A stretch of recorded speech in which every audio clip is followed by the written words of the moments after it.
Divorce is usually a tragedy of split assets and broken hearts, a painful unraveling of shared lives, but sometimes it is a meticulously orchestrated masterclass in deception.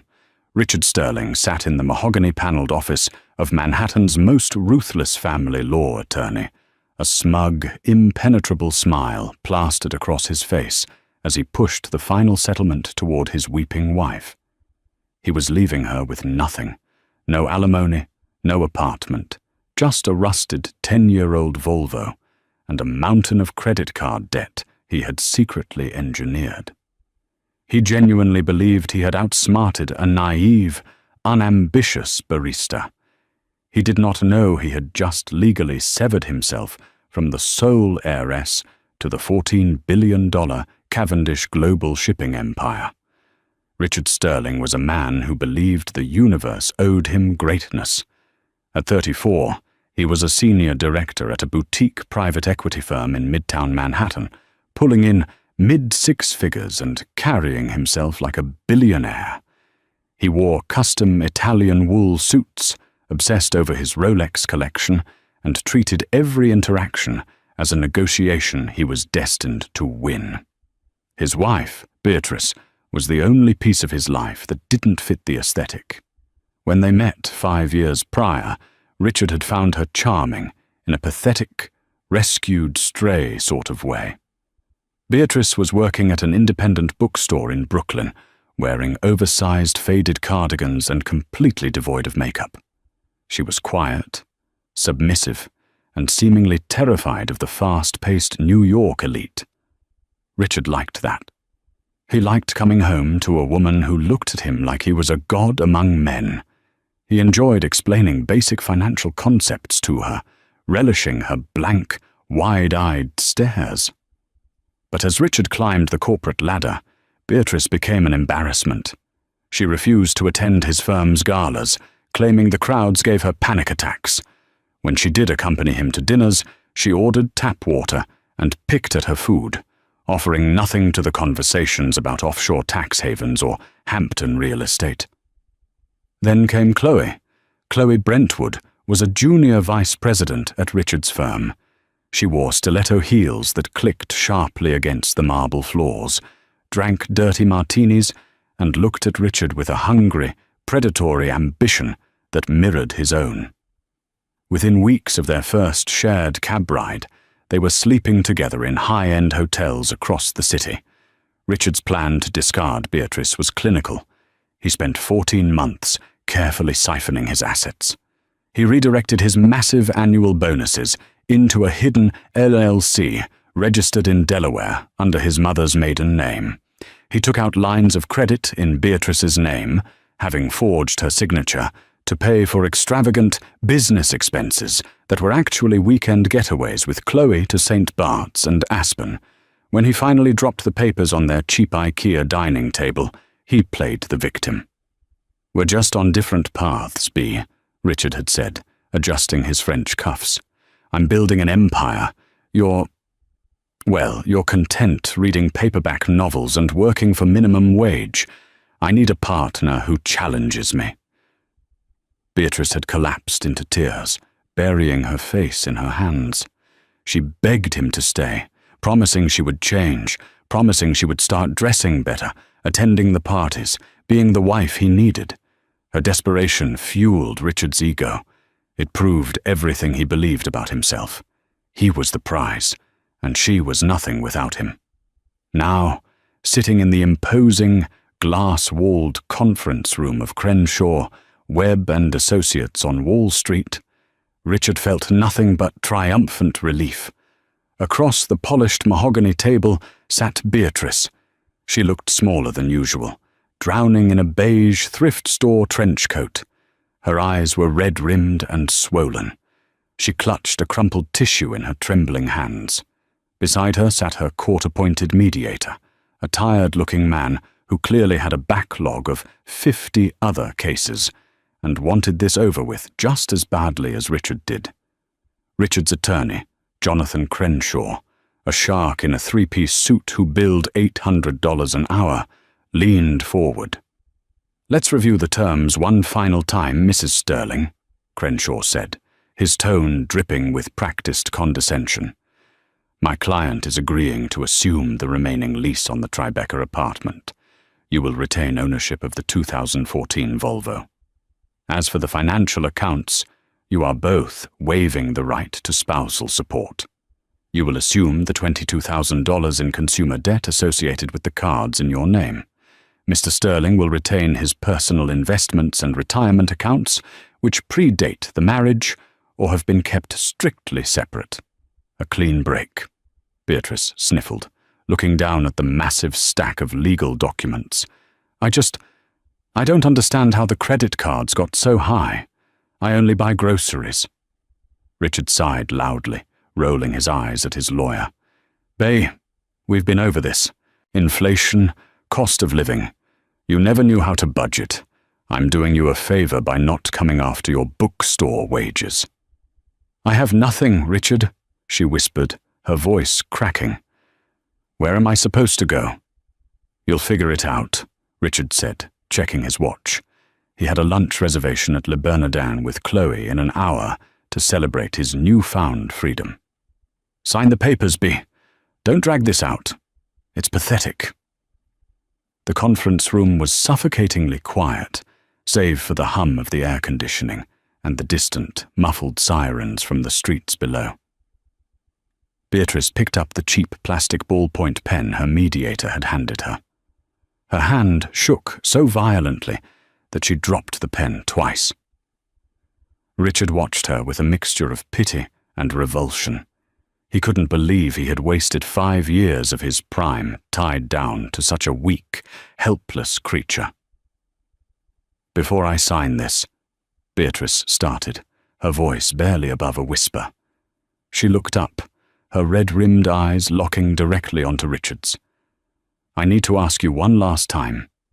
Are you absolutely certain this is what you want? Christ, B, Richard groaned, leaning back in his leather executive chair. Yes, I am certain. You have read the clause regarding the waiver of all future assets? She asked. Her voice was still quiet, but the trembling seemed to have stopped. Clause 4B. Both parties irrevocably waive any and all claims, present or future, known or unknown, to the assets, inheritances, trusts, and business interests of the other party. You agree to this? Crenshaw, the lawyer, chuckled softly. Mrs. Sterling, I assure you, my client is perfectly comfortable waiving his rights to your bookstore earnings. Now, if we could please conclude this. I need to hear him say it, Beatrice insisted, staring unblinkingly at Richard. Richard smirked. He found her attempt at sounding legally formidable highly amusing. Yes, B, I irrevocably waive my rights to your massive fortune. Now sign the damn papers. Beatrice looked down. The tears that had been pooling in her eyes suddenly cleared. With swift, fluid motions, she flipped through the pages, signing her name on every required line with practiced precision. Her handwriting, usually a messy scrawl when she left grocery lists on their fridge, was sharp, elegant, and completely unrecognizable to Richard. She pushed the stack of papers across the table to Richard. He didn't hesitate. He took out his engraved Mont Blanc fountain pen, a gift to himself for his last promotion, and signed his name with a dramatic flourish. The notary, a quiet woman sitting at the corner of the table, stepped forward, stamped the documents, and signed them. Congratulations, Crenshaw said smoothly. The dissolution of marriage is officially executed. We will file these with the county clerk immediately. You are both legally divorced. Richard smiled, standing up and buttoning his suit jacket. Well, good luck, B. Genuinely. I hope you find yourself. I already have, Beatrice said. The change in the room was not immediate, but it was palpable. Beatrice did not stand up right away. Instead, she reached into the pockets of her oversized, faded trench coat. She pulled out a small packet of makeup wipes and a pocket mirror. Slowly, methodically, she wiped the red, inflamed makeup from around her eyes, makeup she had carefully applied in the lobby bathroom 20 minutes prior to simulate heavy crying. She wiped away the pale foundation that made her look sickly. She ran a hand through her messy hair, pulling it back into a severe, elegant knot at the base of her neck. When she finally stood up, she seemed 3 inches taller. The slouch was gone. The timid, nervous energy had completely evaporated. She stood with the ramrod straight posture of a woman who had been trained from birth to command a room. Richard frowned, pausing at the door. "What are you doing?" Before Beatrice could answer, the heavy double doors of the conference room swung open. Jonathan Crenshaw immediately stood up, his face paling as he recognized the man who had just walked into his firm. It was Thomas Harrison, the senior founding partner of Harrison, Roth and Sinclair, the most elite, terrifying and expensive corporate law firm on the Eastern Seaboard. Harrison was a man who brokered international mergers and represented old money families. He did not step foot into mid-tier family law offices unless something catastrophic was happening. Harrison, a tall man with silver hair and a bespoke Savile Row suit, completely ignored Crenshaw and Richard. He walked straight past them, flanked by 2 imposing men in dark suits who looked less like paralegals and more like private security. Harrison stopped in front of Beatrice and gave a slight, deeply respectful bow. "The paperwork is finalized, Miss Cavendish?" Harrison asked, his voice a deep, resonant baritone. "It is, Thomas," Beatrice replied. Her voice had transformed. Gone was the squeaky, hesitant tone of the Brooklyn barista. In its place was a sharp, aristocratic, mid-Atlantic clip that commanded absolute authority. "Mr. Sterling has officially and irrevocably signed away all rights to my assets, present and future." Richard let out a short, confused laugh. "Cavendish? What is going on? B, who is this?" Harrison finally turned to look at Richard. His expression was one of mild disgust, as if he had just noticed a cockroach on his shoe. "Mr. Sterling," Harrison said coldly, "allow me to introduce my client, Miss Beatrice Eleanor Cavendish, sole surviving heir to the Cavendish Shipping Corporation, Cavendish Holdings, and the primary beneficiary of the late Lord Arthur Cavendish's estate." Richard blinked. Once. Twice. The words weren't making sense. Cavendish Shipping was a global monolith. They owned half the commercial ports in Europe, and a fleet of cargo ships that moved billions of dollars in goods daily. "That's insane," Richard stammered, looking at Crenshaw, hoping his lawyer would shut down this bizarre prank. "Her name is Beatrice Hayes. She works at a bookstore. She's in debt." "Beatrice Hayes was my mother's maiden name," Beatrice said smoothly, picking up her cheap trench coat and draping it over her arm to reveal a tailored black silk blouse underneath. "My grandfather was a very paranoid, very controlling man. He demanded I take my place on the board at 22. I wanted to live a normal life first. I wanted to see if I could survive without the family money. I hid my identity, froze my trusts, and moved to Brooklyn." She walked slowly toward Richard, her heels clicking softly against the hardwood floor. "Then I met you, Richard," she continued, her eyes cold and calculating. "You were so eager to play the savior, so eager to mold me into a silent, obedient little pet. It fascinated me. I thought, perhaps, underneath all that arrogance, there was a man who actually loved me for me, regardless of money." Richard felt the blood drain from his face. "Bea, I do. I did." "No, you didn't," Beatrice said, her voice dropping to a deadly whisper. "I have known about Chloe Brentwood for 14 months. I have known about the Delaware LLC, where you've been hiding your bonuses. I have known about the credit cards you fraudulently opened in my name." Crenshaw choked on his own spit. "Fraudulently?" "Yes, Mr. Crenshaw," Thomas Harrison interjected smoothly. "We have IP logs, surveillance footage from the bank branches, and digital forensics proving your client forged Miss Cavendish's signature to fund his extramarital affairs. It is a federal offense." Richard backed up a step, his mind spinning, trying to find a way out, a loophole, a way to spin this. Wait, if you're a billionaire, the post-nup. We just signed a post-nup. Half of that is marital property. We were married for 5 years. Beatrice smiled. It was a terrifying, predatory smile that made Richard's blood run cold. "Did you not read Clause 4B, Richard?" Beatrice asked softly. "You irrevocably waived all claims to my assets, inheritances, and trusts. You insisted on a clean break. You legally forced a pauper's divorce on a billionaire, entirely of your own volition." The silence in the room was absolute. The weight of what Richard had just done crashed down on him. He had spent a year plotting to keep a miserable $400,000, and in doing so, he had willingly and aggressively signed away a legal claim to $7 billion. "Now," Beatrice said, turning toward the door.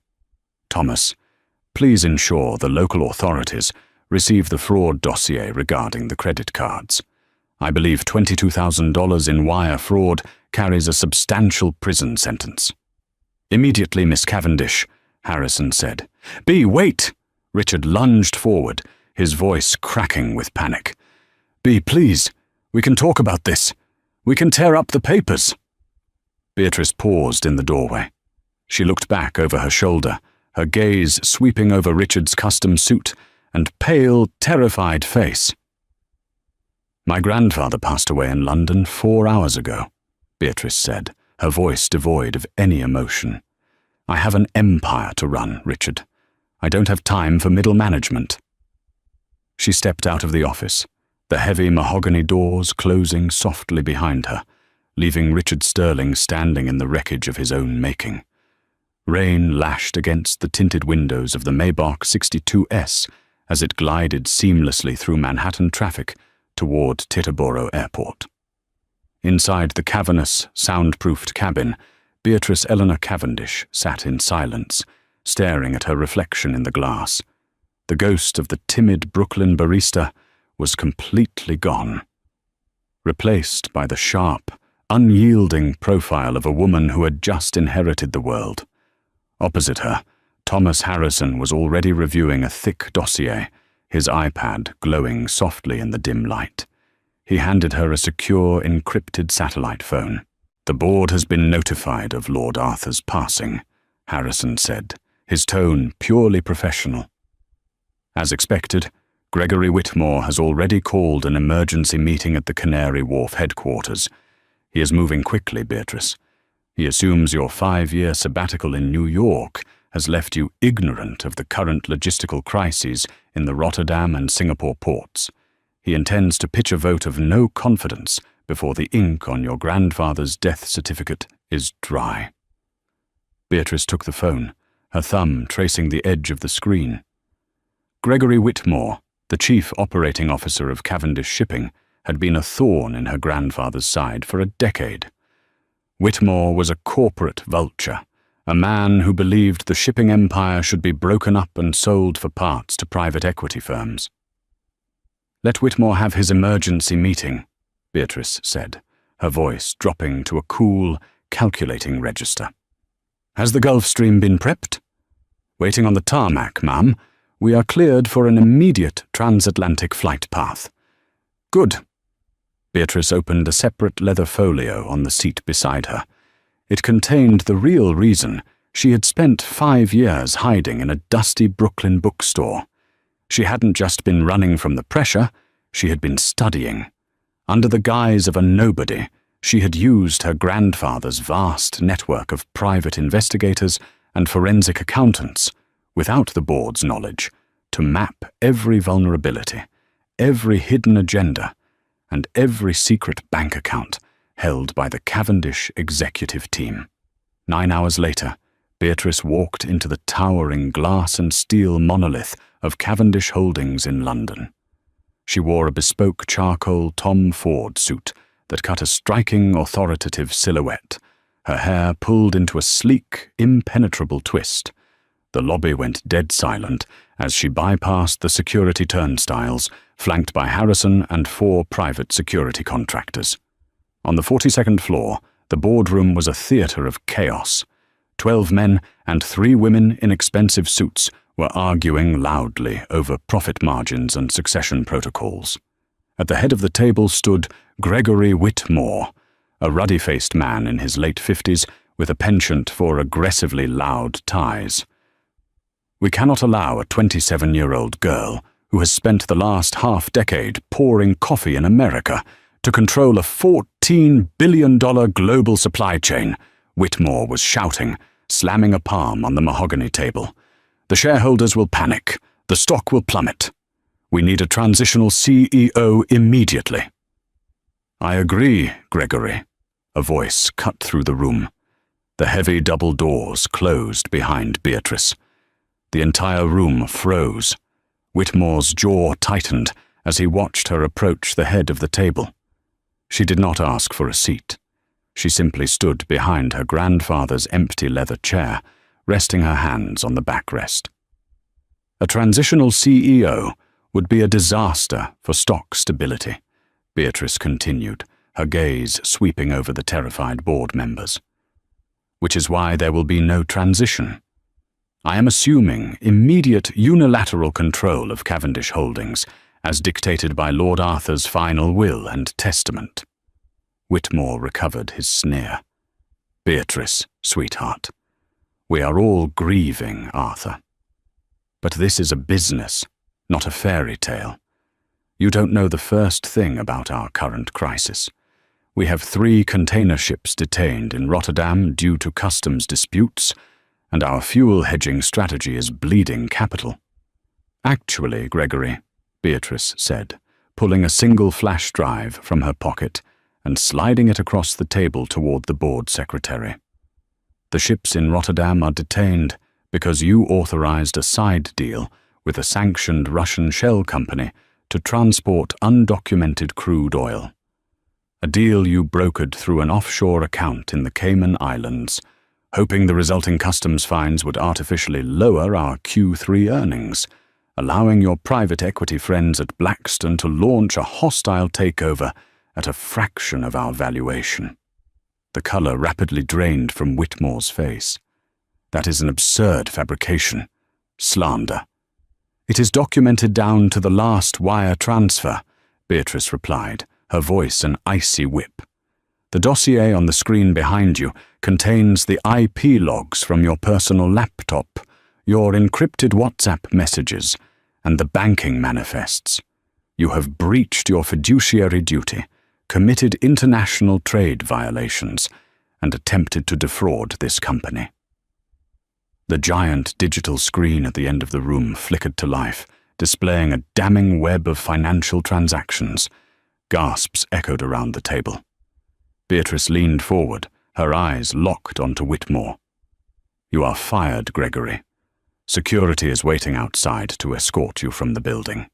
Furthermore, Cavendish Legal Counsel is currently submitting this evidence to Scotland Yard and the Serious Fraud Office. I suggest you call a very good lawyer.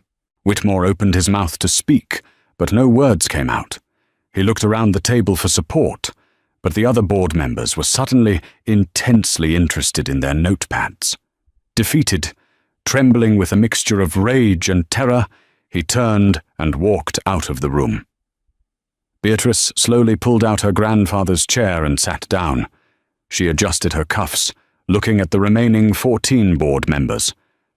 Now, she said, the absolute ruler of her domain. Let us discuss our fuel hedging strategy. Back in New York, Richard Sterling was enjoying a celebratory lunch that was rapidly turning to ash in his mouth. Le Bernardin was buzzing with the hushed conversations of Manhattan's elite. But Richard heard none of it. He stared blankly at his plate of thinly pounded yellowfin tuna. Across from him, Chloe Brentwood was recounting a story about a rival firm, laughing as she sipped her Sancerre. And then he actually thought he could secure the mezzanine financing without— "Richard, are you even listening to me?" Chloe snapped, her perfectly manicured eyebrows knitting together in annoyance.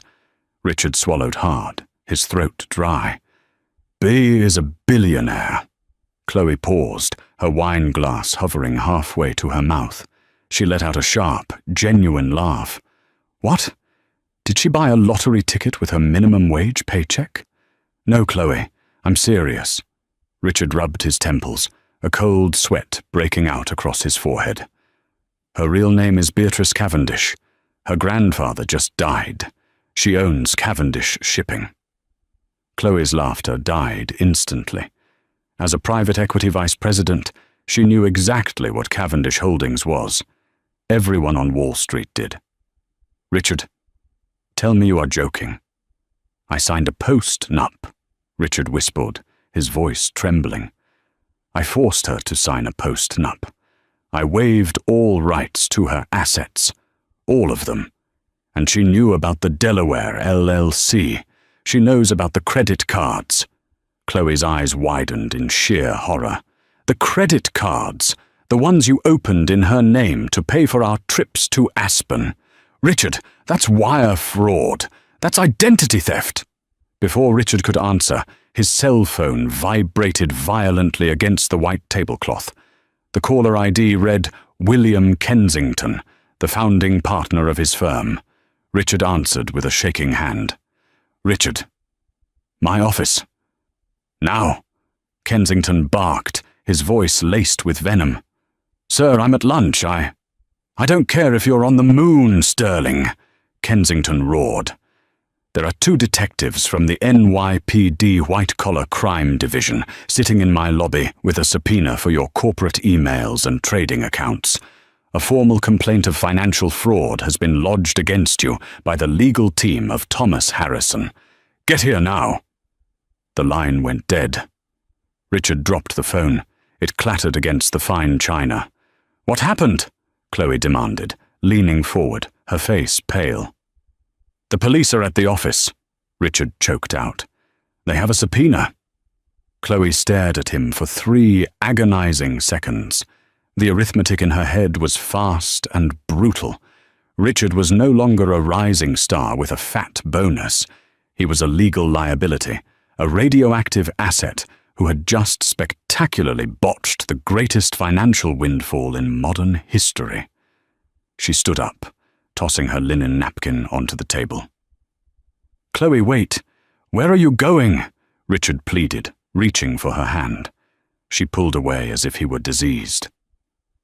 "I'm going back to the office to inform William that I had absolutely no knowledge of your fraudulent activities. I suggest you find a very cheap defense attorney, Richard, because you are entirely on your own." She turned on her stiletto heel and walked out of the restaurant, leaving Richard alone with the bill.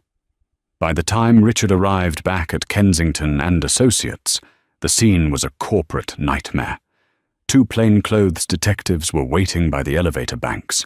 Colleagues he had aggressively stepped on to climb the ladder were watching from behind glass partitions, whispering and pointing.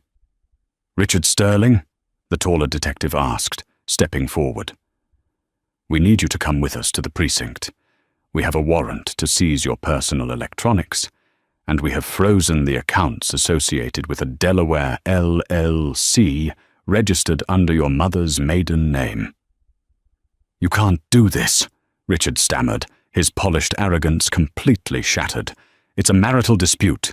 It's civil, not criminal." "Forging signatures to establish lines of credit across state lines is federal, Mr. Sterling," the second detective replied dryly. "Turn around and place your hands behind your back." As the cold steel of the handcuffs clicked around his wrists, Richard caught a glimpse of himself in the reflective glass of the conference room. He was wearing a $5,000 suit, a Rolex Submariner, and Italian leather shoes. He had spent his entire life crafting the perfect image of a winner, a master of the universe. But as he was marched through the lobby in front of his smirking co-workers, the reality of his situation crashed down on him with the weight of a sinking ship.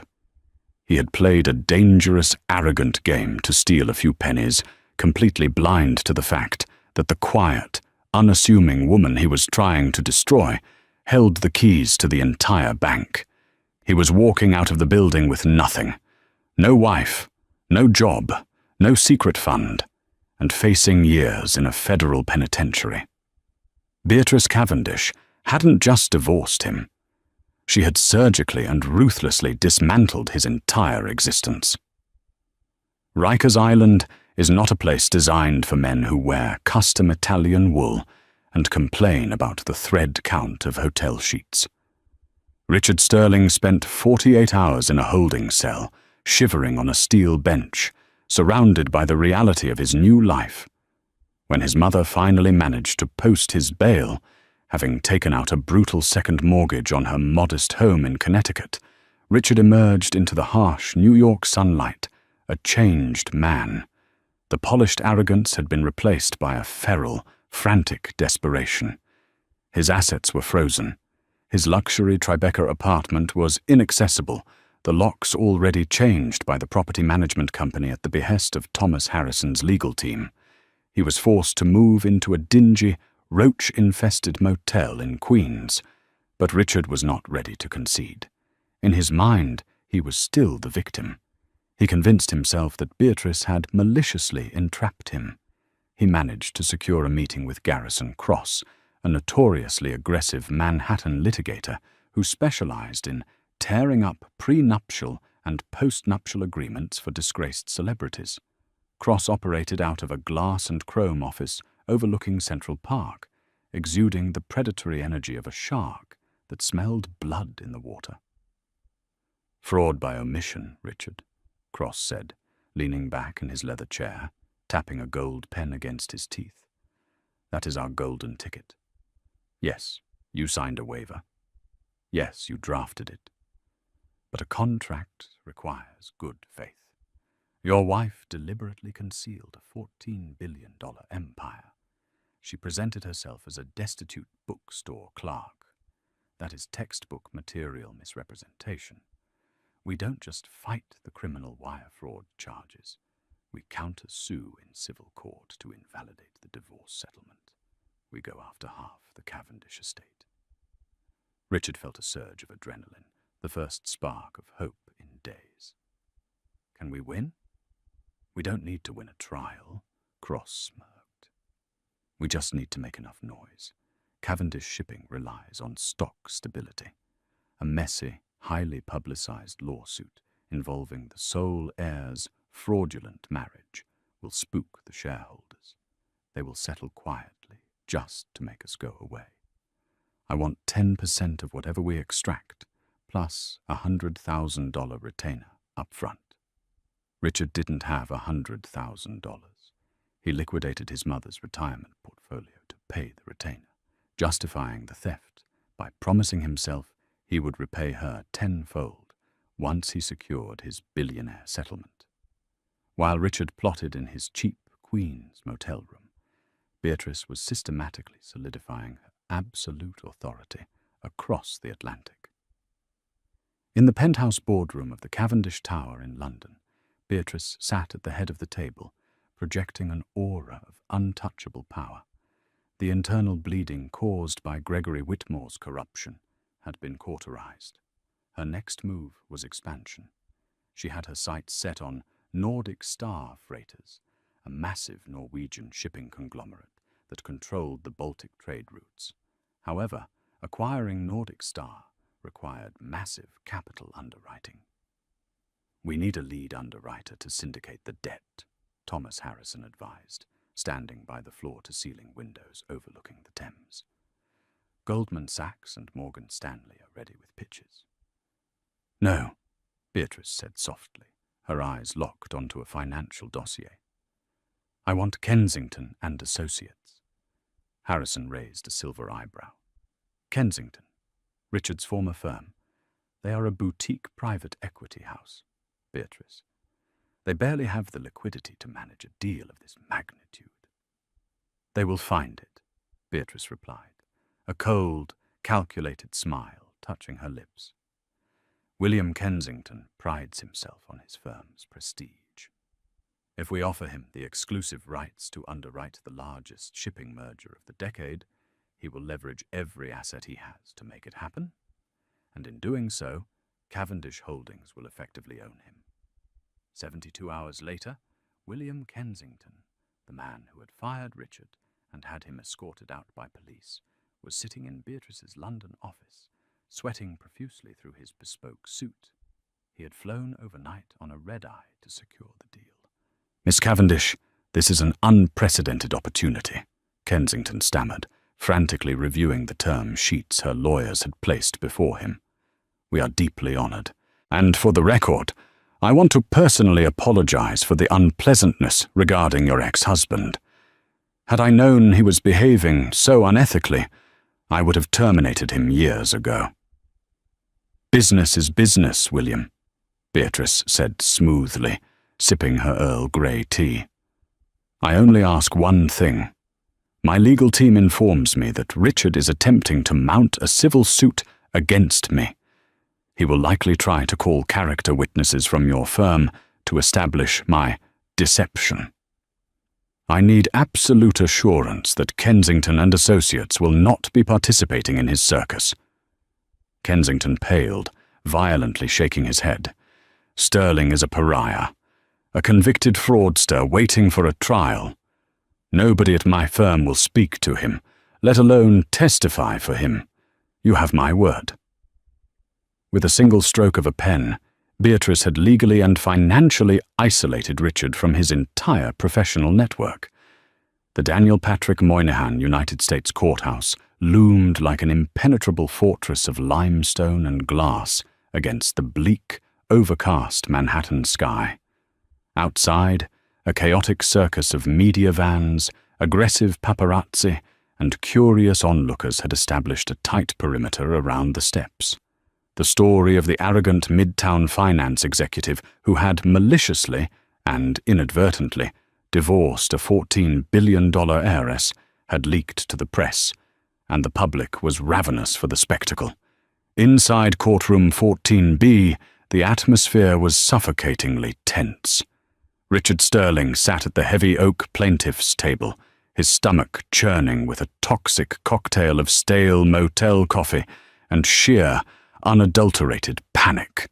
He was wearing his only remaining clean suit, a navy wool blend that he had desperately tried to steam in the shower of his roach-infested Queen's motel room. The fabric felt heavy and cheap compared to his seized Italian tailoring. Beside him, Garrison Cross sat perfectly still, organizing his legal pads with the predatory calm of a man who was getting paid regardless of the outcome. Then, the heavy mahogany double doors at the back of the courtroom swung open. The gallery fell utterly silent. Beatrice Eleanor Cavendish walked down the center aisle, looking less like a defendant and more like a visiting monarch. She wore a tailored, stark white Dior blazer over a black silk blouse, her posture radiating absolute, terrifying authority. There was no trace of the weeping, cardigan-wearing woman Richard had bullied across a conference table just weeks prior. She was flanked by Thomas Harrison and two towering private security contractors who eyed the gallery with cold professionalism. Beatrice took her seat at the defense table, adjusting her cuffs. She did not cast a single glance in Richard's direction. "All rise," the bailiff bellowed, as Judge Maxwell Davies took the bench. Davies was a notoriously strict jurist, a man with a deeply lined face and a legendary intolerance for frivolous litigation. "Be seated," Judge Davies rumbled, peering over his reading glasses at the packed room. "Mr. Cross, I have reviewed your preliminary briefs. You are asking this court to invalidate an ironclad postnuptial agreement, an agreement drafted by your own client, under the premise of fraud by omission." It is an incredibly bold strategy, counselor, considering your client is currently sitting in my courtroom, out on bail for forging the very defendant's signature to commit wire fraud. Garrison Cross stood, buttoning his jacket, projecting his voice to ensure the reporters in the back row caught every syllable. Your Honor, we are not here to debate my client's pending criminal matters, Cross began, his tone dripping with manufactured righteous indignation. We are here to address a matter of profound marital inequity. A marriage is fundamentally a partnership built on a bedrock of total financial transparency. Miss Cavendish engaged in a highly calculated 5-year campaign of active deception. She hid a $14 billion global corporate empire. When Mr. Sterling drafted the waiver of assets, he was under the legally protected, reasonable assumption that he was divorcing a minimum-wage bookstore employee. Had he known the truth, the financial terms of the dissolution would have been fundamentally, drastically different. She exploited his trust to protect her estate. Judge Davies leaned back, his expression entirely unimpressed. Let me ensure I am translating your legal gymnastics correctly, Mr. Cross. Your client believed his wife was entirely destitute, and therefore he purposefully structured an agreement to leave her with nothing while he walked away with his own hidden assets.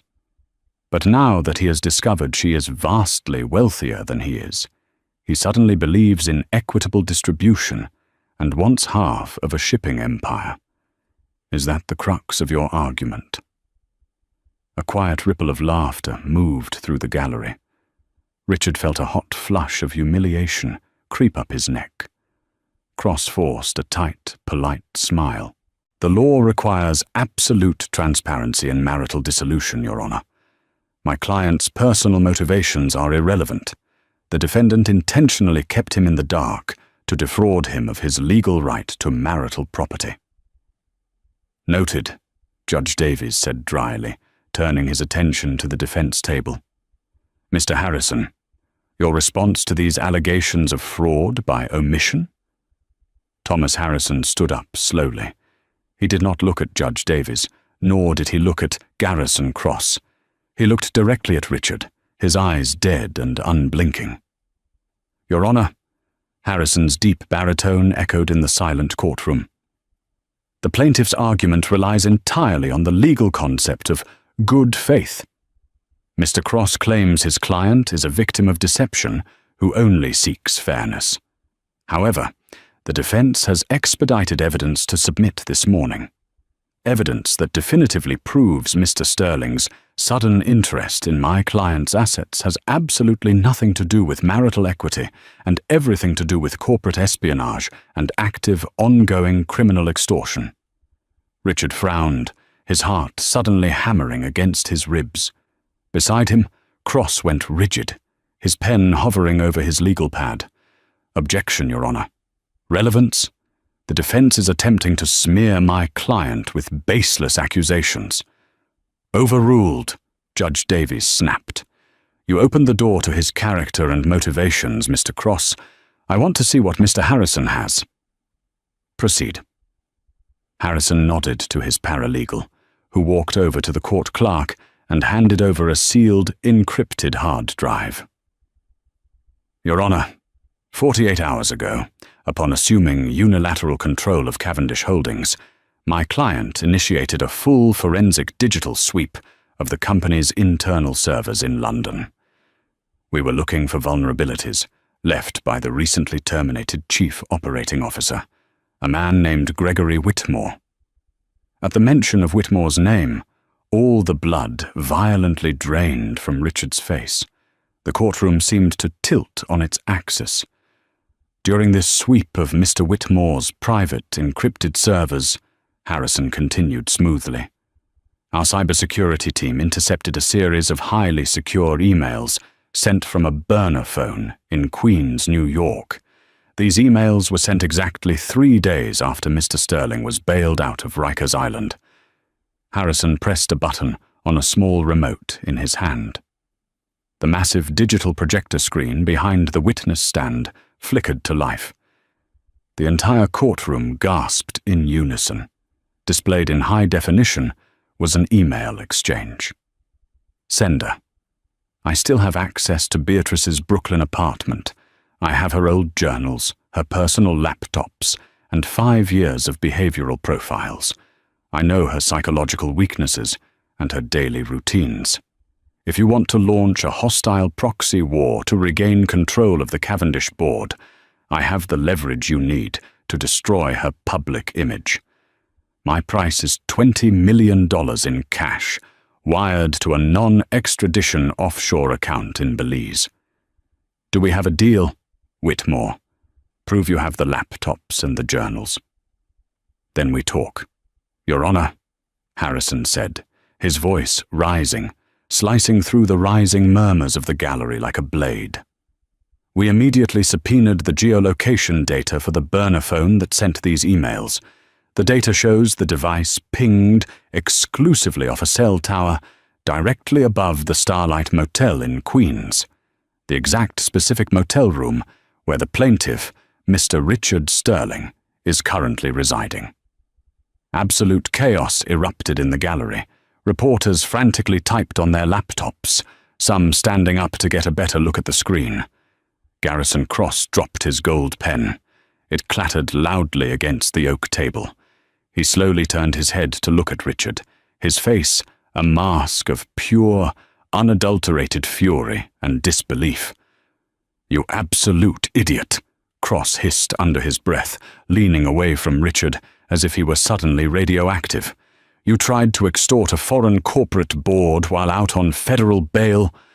"I was desperate," Richard whispered back, his voice cracking, his hands shaking so violently he had to grip the edge of the table. "I needed leverage.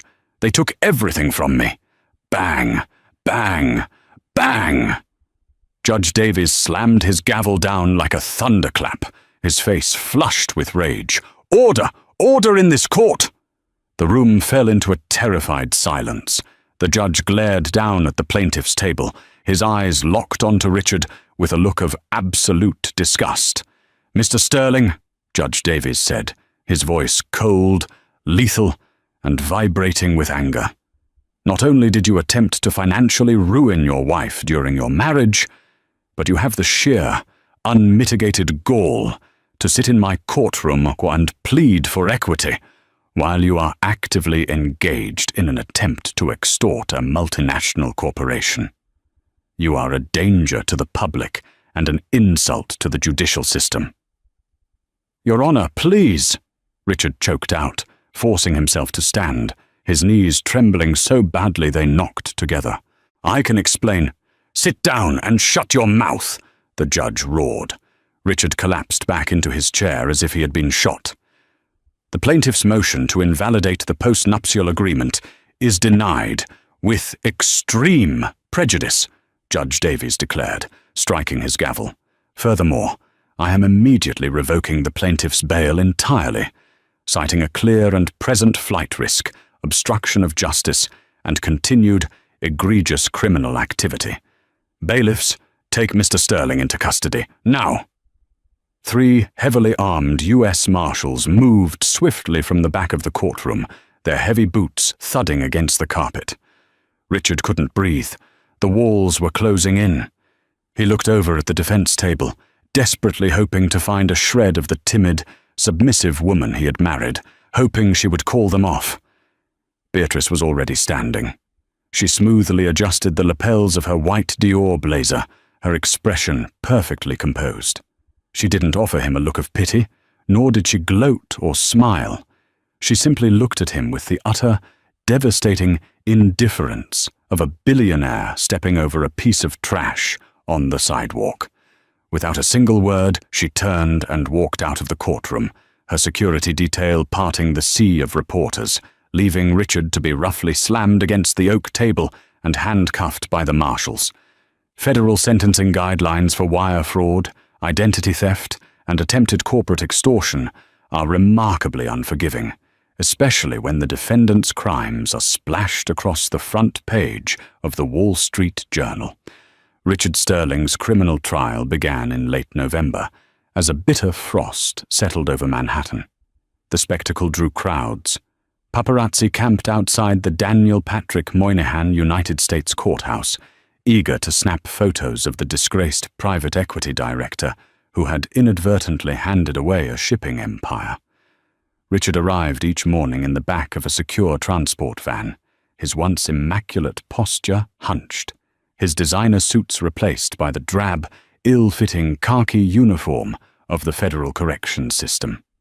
Assistant United States Attorney Samantha Reynolds did not just prosecute Richard. She surgically dismantled his entire existence.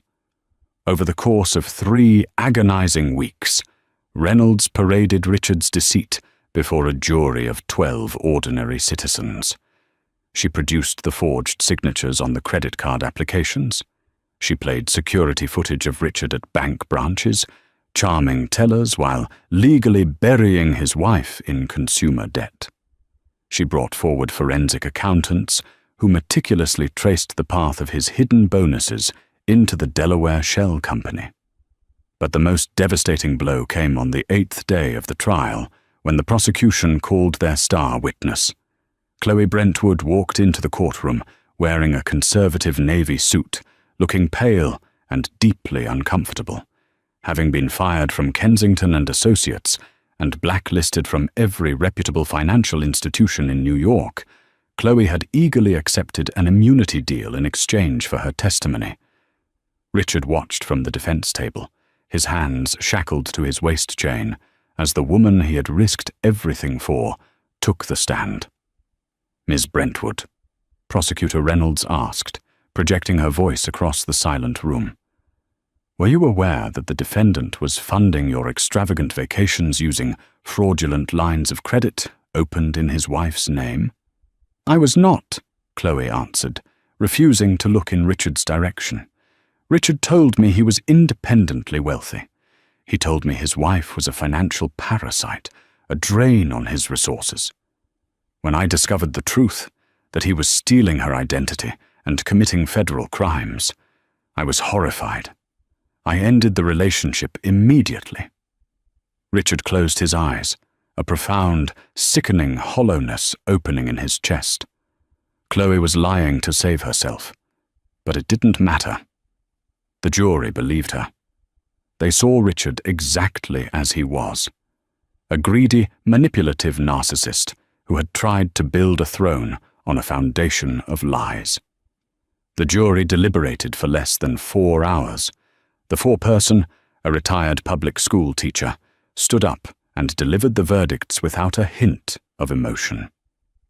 Guilty on 3 counts of wire fraud, guilty on 1 count of aggravated identity theft, guilty on 1 count of attempted extortion. Judge Robert Mitchell did not offer leniency, citing Richard's absolute lack of remorse and his audacious attempt to extort a foreign corporation while out on bail. The judge handed down a sentence of 96 months, 8 full years, in a medium-security federal penitentiary, to be followed by 3 years of supervised release and absolute financial restitution to the Cavendish estate. 4,000 miles away, in a world utterly untouched by the squalor of the New York criminal justice system, Beatrice Eleanor Cavendish was cementing her legacy. The acquisition of Nordic Star freighters had closed ahead of schedule, officially making Cavendish Holdings the undisputed titan of global maritime logistics. To celebrate the merger and her formal coronation as the head of the empire, Beatrice hosted a private gala at the Victoria and Albert Museum in London. The Great Hall was bathed in warm, golden light, filled with foreign dignitaries, industry barons, and the global elite. Beatrice stood near the center of the room, wearing a breathtaking, custom-tailored emerald silk gown that commanded the attention of every eye in the building. She held a flute of vintage champagne, conversing fluently in French with the Minister of Trade. Thomas Harrison, ever the loyal sentinel, approached her side holding a silver tray with a single encrypted tablet resting on it. "Forgive the interruption, Miss Cavendish," Harrison murmured, his tone as composed as ever. "We just received word from our legal attachés in New York. The sentencing concluded an hour ago. Mr. Sterling received 8 years in federal custody. The extortion charges stuck." Beatrice did not smile. She did not gloat. She simply took a slow, measured sip of her champagne, her expression perfectly serene. "Thank you, Thomas," she replied softly. "Ensure that our charitable foundation, the one dedicated to providing legal aid for victims of financial abuse in marriages, receives a public endowment of $22,000 tomorrow morning, the exact amount of debt he attempted to leave me with." Harrison offered a rare, slight smile. "A poetic figure, ma'am. I will see to it immediately." As Harrison walked away to issue the directives, Beatrice looked out over the sea of powerful people, laughing and mingling beneath the museum's vaulted ceilings. She had spent 5 years playing the part of a fragile, broken bird, studying the cruelty of a man who thought he owned her. She had learned exactly how ruthless the world could be. And now she owned the world.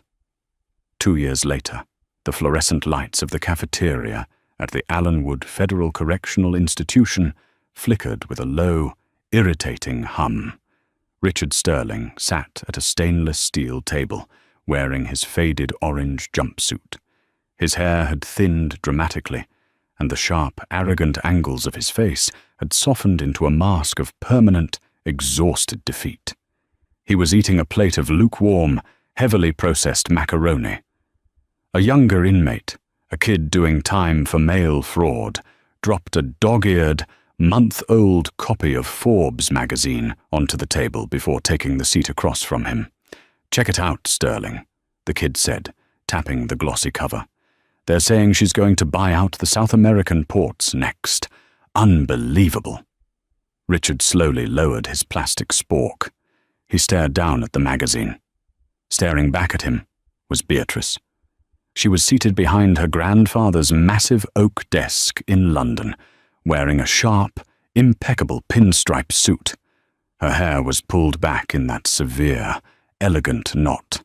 Her eyes, the same eyes that used to well up with tears when he berated her over grocery bills, were now terrifyingly cold, sharp, and focused.